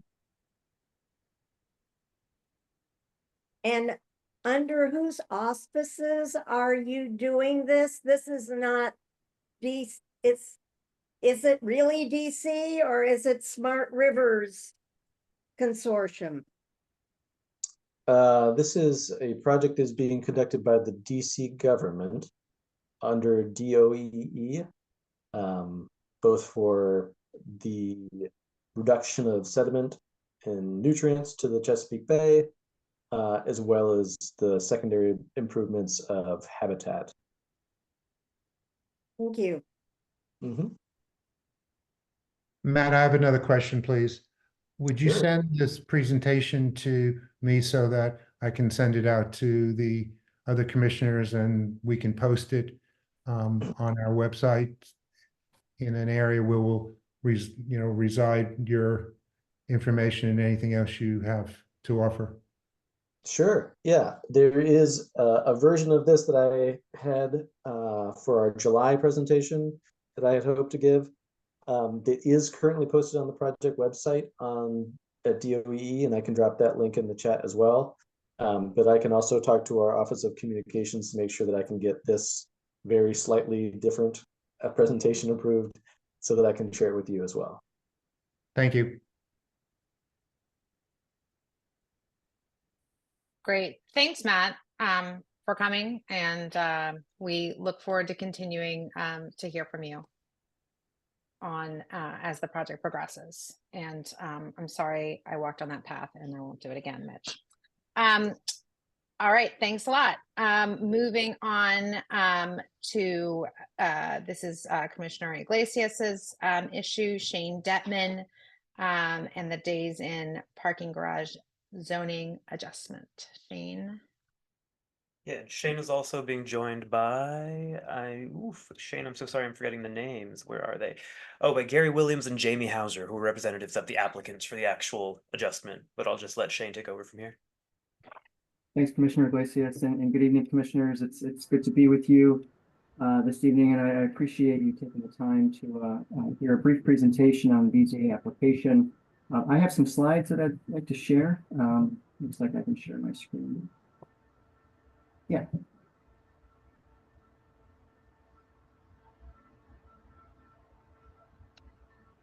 Okay. Can you all see the slides and hear me okay? Yes, thank you. Great. My goal here, I'm going to be really brief. If I'm going too fast, you let me know, but I know in the interest of time, in your remaining items on the agenda, I'll be quick here. Thank you. I'm here on behalf of Van Ness Limited Partnership, which for a BZA application, which is case number 7096A. The properties that are the subject of the BZA application is the Days Inn Hotel, which is on Connecticut at the corner of Connecticut and Yuma Street, as well as the accessory parking garage for the hotel, which is located on Yuma Street, just on the other side, just on the west side of the 20-foot public alley that separates the hotel lot with the garage lot. You can see here just a picture from Connecticut Avenue. That's the existing hotel. There's a small surface parking lot just to the south of the hotel. And then again, on the west side of the 20-foot public alley is the garage. It's a 3-level garage.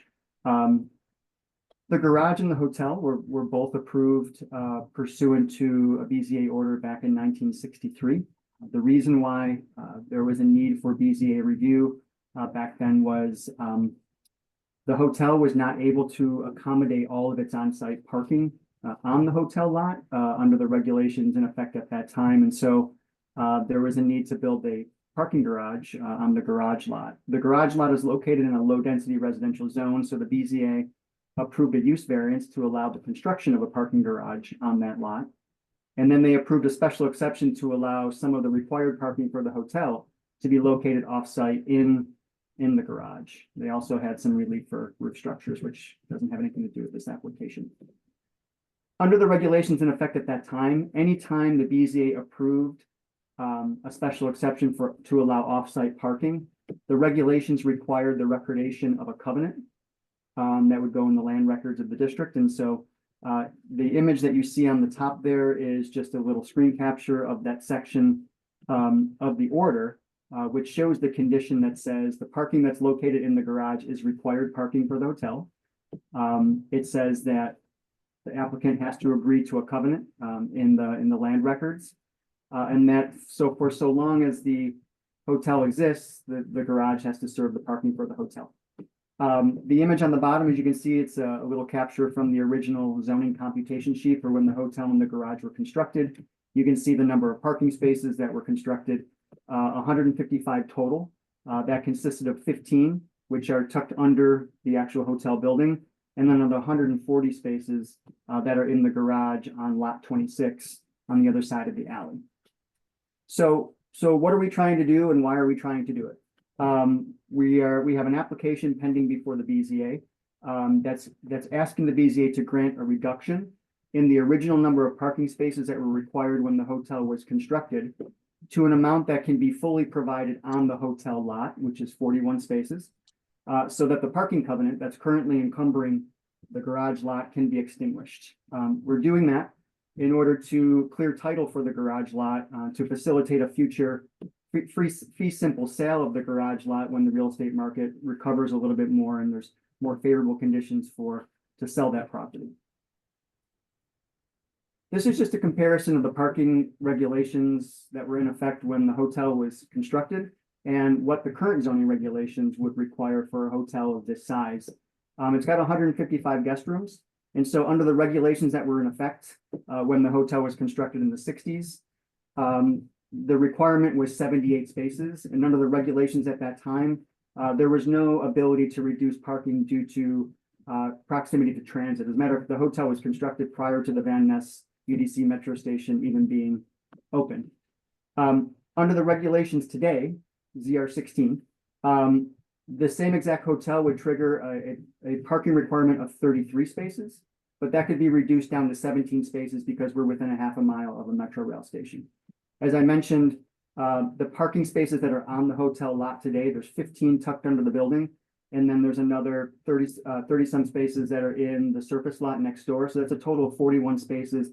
And that's the number of spaces that we're requesting the board to reduce it down to, so that we're accommodating our entire zoning requirement on the hotel lot, which would allow us to extinguish the parking covenant. So I covered the what and the why. This is my last slide here. So how do we get that done?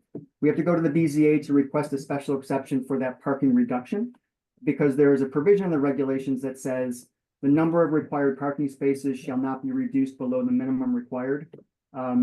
For so long as that use that generated the requirement exists. The hotel is going to remain for the foreseeable future. And so that use that generated requirement still exists. So we need to go back to the BZA to ask for that, a special exception from that provision that I just read, to reduce it down to 41 spaces. The second thing we're asking the BZA to do is to modify the condition in that old BZA order that I showed you. While we are modifying that condition to say the parking spaces in the garage are no longer required spaces, we know that there may be interest in the community about, well, what's going to happen with the garage once the BZA grants your special exception. So what we're including in our request is to modify the condition, but the condition's also going to say that for so long as the garage exists, whether it's under the existing ownership or a new ownership when the property is sold under better conditions, for so long as the garage is there, it has to serve as hotel accessory parking. It cannot be used for just general commuter parking or anything like that. When the property is sold, the future owner can either continue to use it for hotel parking per the condition, or they could redevelop that site. If they chose to redevelop that site under the existing zoning, the uses that would be permitted on that site is single family homes.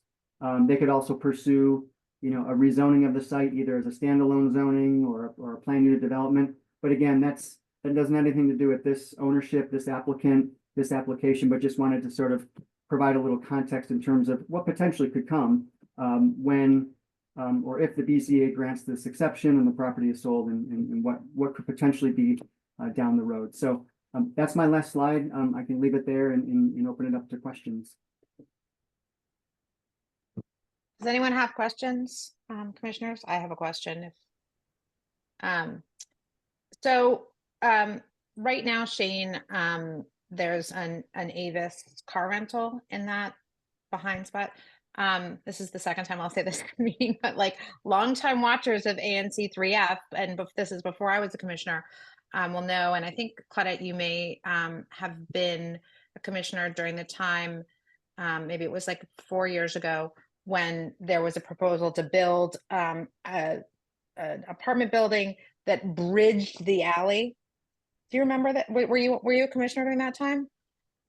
So there have been, other things proposed for that space, but you're proposing to separate out that space, but maintain just the flat lot, which seems like an easier sell. The open air flat lot, which could easily be developed on prime real estate at the corner of Yuma and Connecticut. So this seems like the beginning of getting rid of a lot of the parking and not just some of the parking. So I can give you a little bit of context. I'm not a car love, I'm not like, speaking for the cars instead of the trees, but I'm just wondering, like, if you're going to sell one of them, it seems like you have an easier sell on the corner there. So so I was involved in some of the prior developments, and I think one actually was brought to you, that bridge and all that stuff. And part of the reason why we're here today, separating out the garage lot, is the property, both the hotel lot and the garage lot have a lot of encumbrances. And in addition to the parking covenant, there's also a 15-foot building restriction line that cuts the surface lot to the south of the corner lot, cuts it right in half where you can't build. So really, the surface lot, the really only half of it is buildable area because there's a 15-foot building restriction line that, at some point, maybe that's extinguished, but that requires an act of council and all that. So another reason why some of those developments fell through is that because of the alley, that bridging over the alley and whatnot, the proposal, you'd either have to close the alley, which is a highly functioning alley, and DDOT was not crazy about closing that alley and even just putting in a private access easement in order to allow you to bridge over it. So some of those encumbrances sort of led to some of those developments falling by the wayside. And so what current ownership has decided to do is they're, in the current market, the hotel is just going to remain in operation. And because they don't have any interest in maintaining all of that parking in the garage, they're going to deal with that lot separately. But in order to do that, they have to bring all of their required parking on site, which requires use of that small surface lot at the corner. Would Avis be able to maintain operations without that back alley? I mean, without that back lot? Would they intend to keep Avis as a tenant? Yeah, so for so long as the garage is there and current ownership owns that lot, the Avis will remain there. When the lot is sold, if the garage is going to be redeveloped, then Avis's lease would terminate. Whether or not they move onto the surface lot or whatnot, I think that's probably not an option under the zoning, the BZA order that may come from this application, because those spaces will be required spaces for the hotel. Okay, thank you. Does anyone else have questions on this?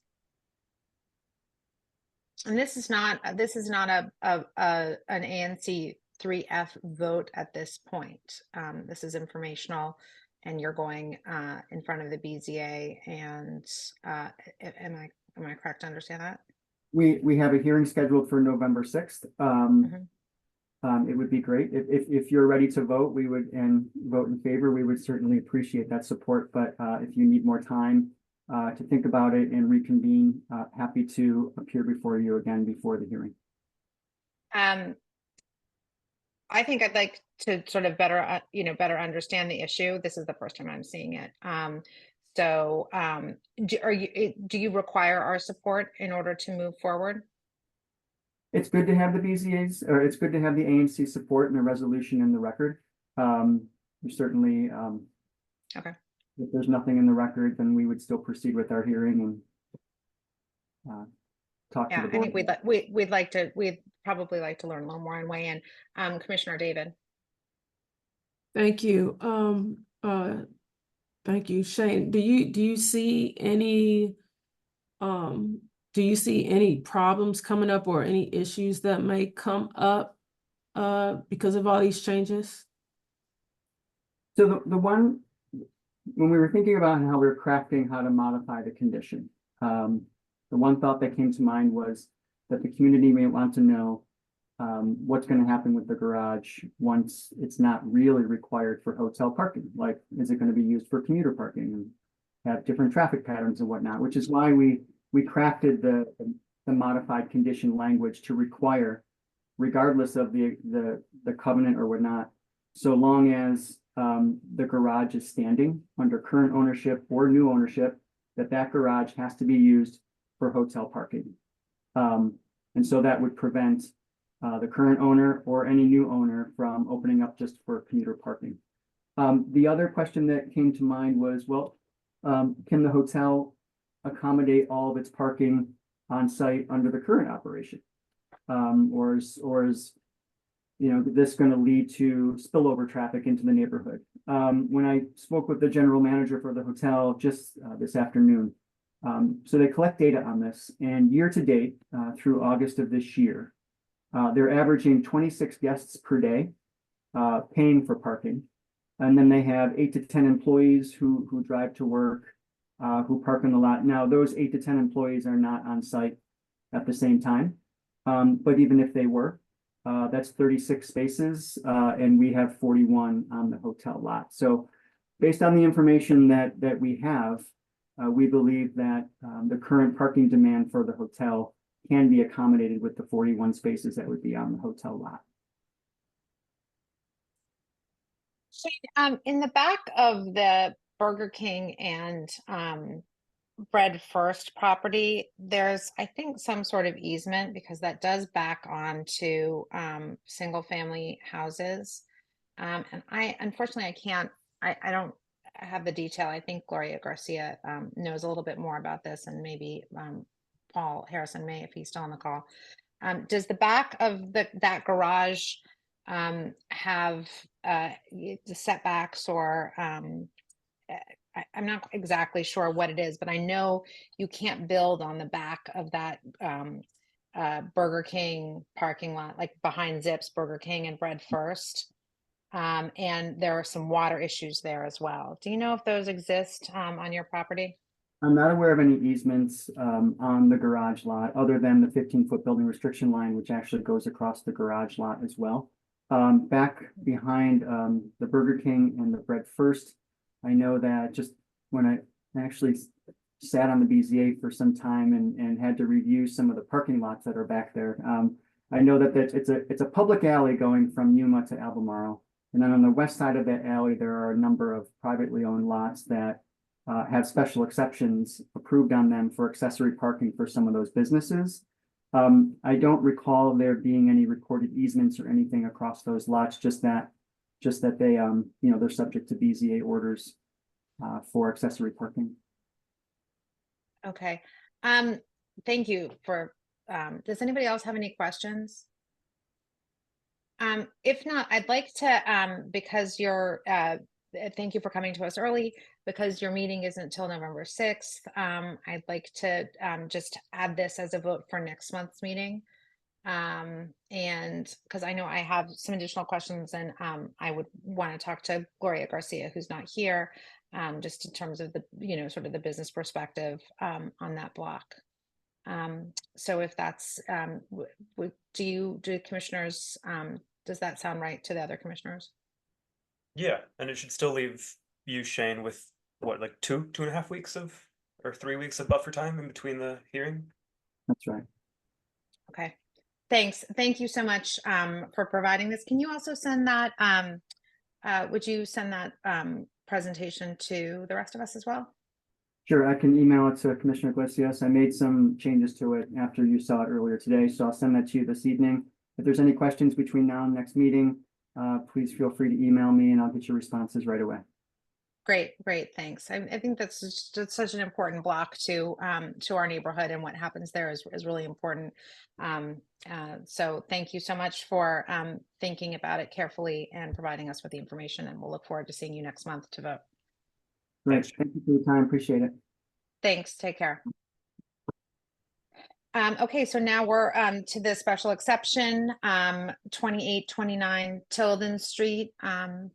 Mitch, Commissioner Bear, this is you and our old friend and frequent visitor, Dave Landsman. I don't see him here. No, I don't see see him. him either. I guess we're going to have to table this until next month. I thought Dave Landsman loved an ANC meeting, but maybe not. So we'll keep you right on the spot here, Commissioner Bear, with the budget. Do you want to share that on your screen?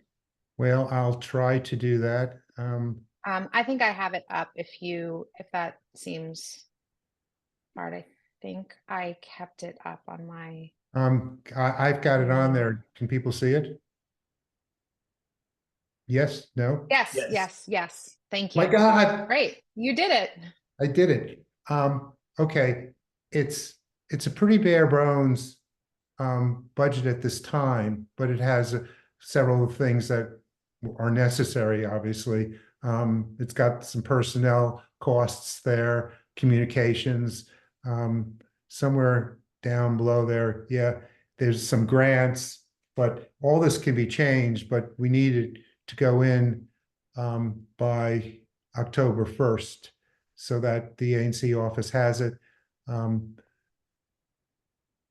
you scroll down again, Mitch? I've looking through this earlier, and this has been something that's been on my mind, so I just wanted to discuss it with everyone while we're here.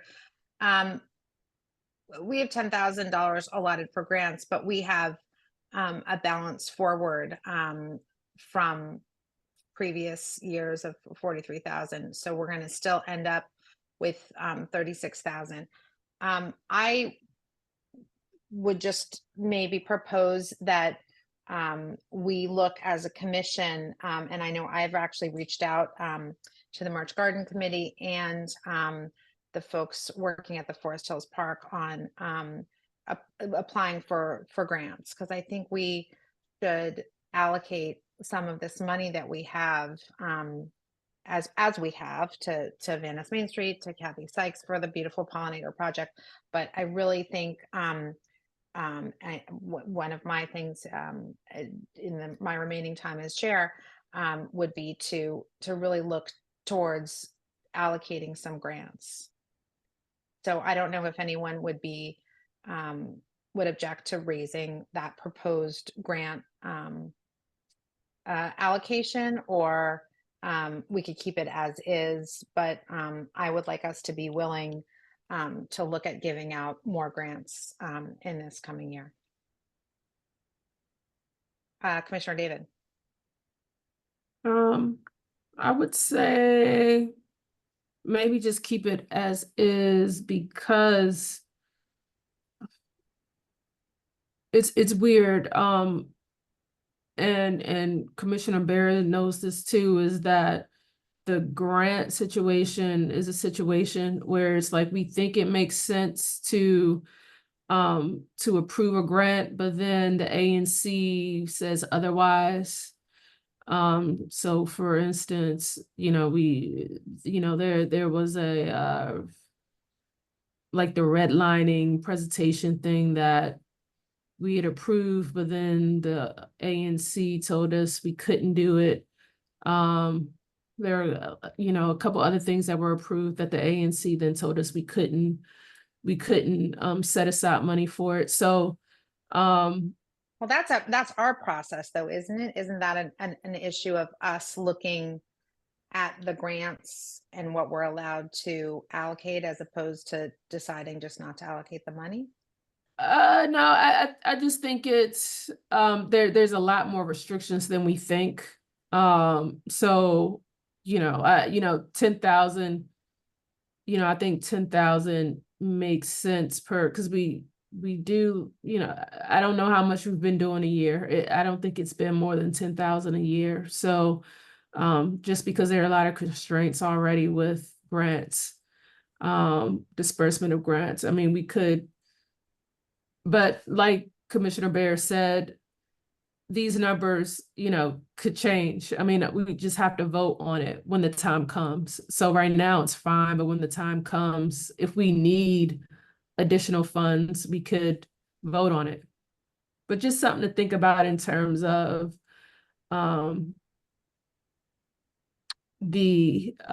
just in terms of all of the requirements that are associated with grants that may seem like a good idea, but actually we aren't able to disperse any funds for these projects.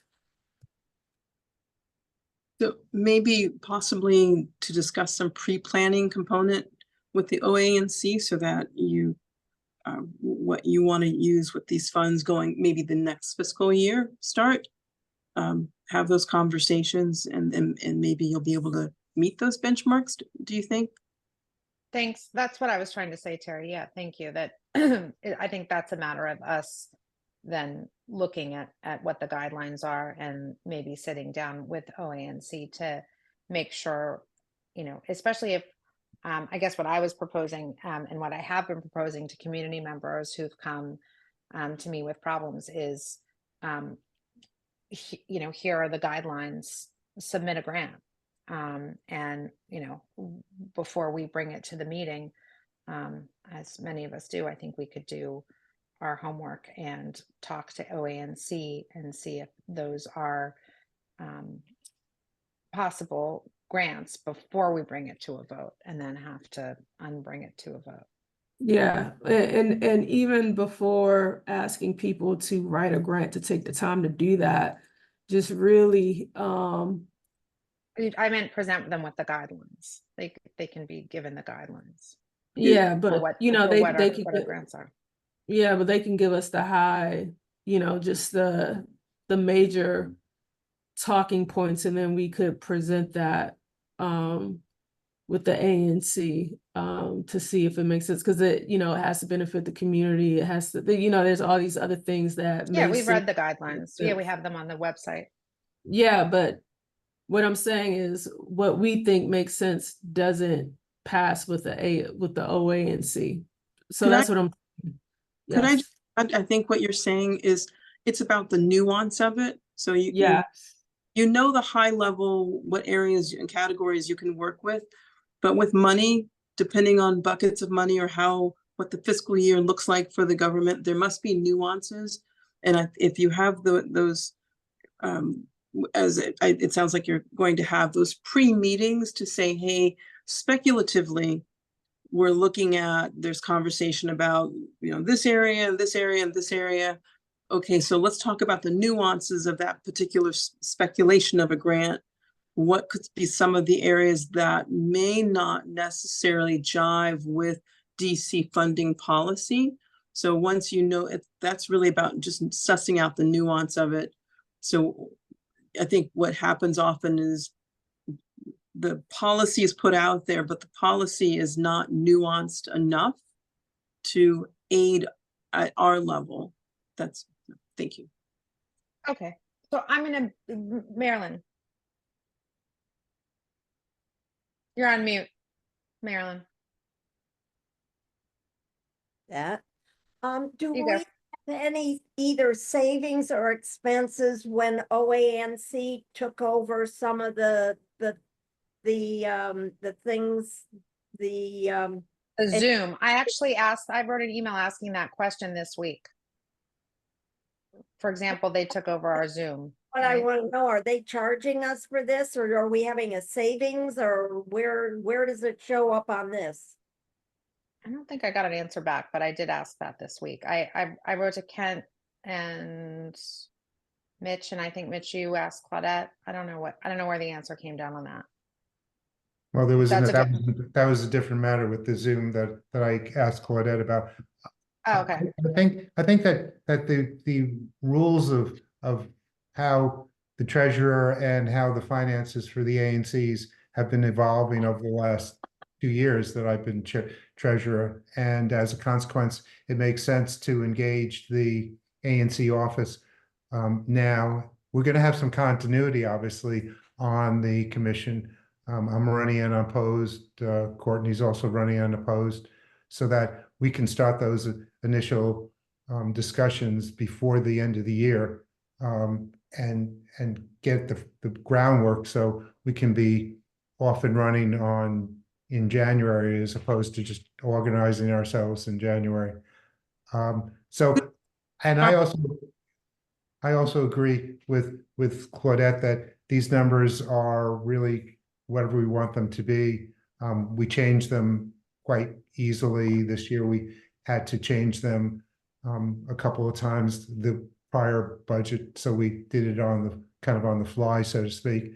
I will also tell you that the grain fair last year caused huge amounts of problems for me and for the grain fair people, because they submitted paperwork on receipts and it was bumped back to me 3 times because the ANC office said, no, you use this and you couldn't do that and stuff. Right. So I think that it helps us to communicate with the ANC office early and often and get some basis of moving forward so that in January when we get started on this, and in fact, this budget is for FY25 and FY25 starts on October 1st. So we can start spending on this in October if we choose to, but it does behoove us to get our ducks in a row, so to speak, and talk with the ANC office as soon as possible.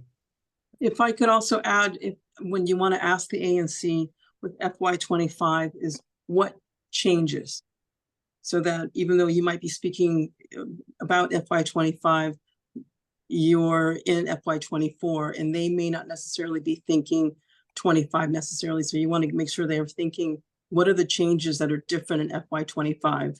So that helps you as well. So can I move that we approve this proposed budget for Second. FY25? All in favor? Aye. Aye. Aye. Great. So that the budget passes. That is 6-0. Now I have a few other treasurer things. Thank you. Or they're kind of related to the treasurer position. The QFR is going to come up in October. And so we're going to have to vote on it. The minutes for this meeting and for that meeting in October are going to have to happen kind of pretty quickly, so I can, at least with the October meeting minutes, be able to submit it with the paperwork for the QFR. So I'm kind of putting it out there that we need to move as expeditiously as possible on these minutes and also the October ones. There is a small discrepancy, I think, with the Zoom account, Claudette. I think that what happened was that we didn't pay the bill in March, but we got charged in April of last year. So I think it's a wash as far as that discrepancy that Kent brought to our attention and I sent to you earlier in the day, because I haven't heard anything since the time that we did pay them that what seemed to be a double billing in April of last year. So you can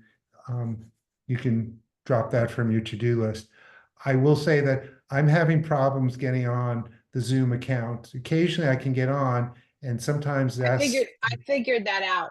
I can walk you through that. I had a call with Kent about how to do that. I had to reset a bunch of things, and Adrian really tried to help me also again last week as I was creating the agenda, because I wanted to make sure we had that Zoom link right and we have this new Zoom account. There's a different way to access the new Zoom account, and it's through an SSO. So it's just a different way to log on. You don't log on with you end up seeming like it's this is sort of boring, but maybe boring but important. Like you end up thinking you have two-factor authentication, but you don't, because you log in with something called SSO, which is below where you would normally put in a password. You click on that, and it ends up being the same login as the 3f.anc at dc.gov, which I can share with everybody, has a new password because we had to reset it. So okay. Thank you very much, Courtney. There's a way to do it. I think it's a better process, and we're not going to get hacked again. I hope. Okay, well, thank you very much. There's one thing left from my report, at least. We need to do a position description for our administrative assistant, and I have gotten a template from one of the other ANCs in the area. I'm actually very impressed with what they put together. It was very, very complete. I'm going to modify it to the extent that I think it's necessary, and I'm going to bring it to the commission for a preliminary view in October, but a definitive vote in November, because we have to have this in by the end of this calendar year. I thought that's what they were saying. They said the end of the year, and I wasn't quite sure it was whether the fiscal year or the calendar year. I'm going to just pretend that it was the calendar year, but we have to have this for the ANC. They seem to now want it because we spend, a certain amount of Real money money. every month Yeah. on our administrative person, and we don't have a PD on file with them. And so we need to do this. They've been giving us a lot of rope on this thing, but I want to get it done before they start asking for it, with a week's notice. So I'm just giving everyone a heads up that October you'll see something, we'll start talking about it, but November we have to vote on it. So you've taken that on as doing that yourself. I've taken it Um, on and will modify the one that I have, so I don't need anyone else's input Okay. at this And time. then on the minutes, someone, I can't remember who told me this, but when you go to YouTube to watch this meeting, as I'm sure many people are doing right now, you can actually not first of all, you can speed it up if you don't want to listen to us babble so long-windedly, but you can also apparently get a summary on the YouTube site. So I don't know, Terry, if you're doing the minutes, but that is just a very quick way to be able to encapsulate what's occurred and create the minutes. So I don't know if Terry, if you're doing it or Rachel's doing it, but that is word to the wise. I thought that was a great tip. Yeah, I think Rachel's doing it, but that's phenomenal. They must have closed captioning included in it. I'm happy. I don't think it's closed. It's not closed caption. It's a summary. It's different than a closed captioning. So you don't actually have to read the whole thing. It's a summary. Interesting. Okay, cool. Okay. Claudette? No, I just wanted to say that if Commissioner Barrett could just share the job description with the commission, so that we're all on the same page with what this admin director position should be. I actually thought, Claudette, you had one that you had circulated last year. That was for a communications person. That's it. Thank you. Okay. I well, think you said you were going to circulate it next month and we would vote on it in November. Isn't that what you just said? Yeah, I'm going to circulate it next month, so you'll get it before the meeting next month. I am going to be out of town until the early part of October, but I'll take it with me and maybe work on it on the plane ride and stuff. But you'll get it before the meeting and be able to read it through. Okay. Does anybody else have any issues? If everyone could try and think of, I know I have several things already for the October agenda, but it would be great if people were adding some things into the agenda. So please think about what you might have, because the month creeps up on us faster than you think it does. I'm going to move that we adjourn this meeting. I get a second? Second. All in favor? Aye. Goodbye, everybody. Thank you. I cannot believe there are 14 people still here. Thank you for sticking in with us.